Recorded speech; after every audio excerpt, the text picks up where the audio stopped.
दीपक म्हात्रे हा KDMC मध्ये कर्मचारी असून तो सकाळी 9:30 वाजता कामाला जात असताना त्याच्यावर पाठीमागून कोणीतरी 7-8 लोकांनी हल्ला केला आणि तो तिथे जखमी झाला जबर आणि त्याच्यावर तलवारी आणि कोत्याने वार केले आणि आम्ही लोक धावत गेल्यावर तिथून त्याला उचलून हॉस्पिटलला आमेला आणला आणि पोलीस ठाण्यात गुन्हा दाखल केला आहे। अजून हे आरोपी सदर आरोपी हे मोकाट फिरत आहे।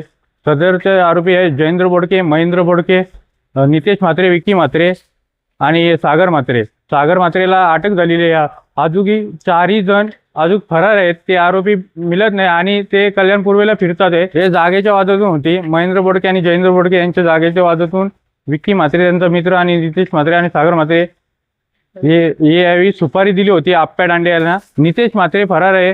जयेंद्र बोडके, महेंद्र बोडके आणि विकी म्हात्रे हे 4 आरोपी अटक झाले पाहिजेत, आमची हीच मागणी।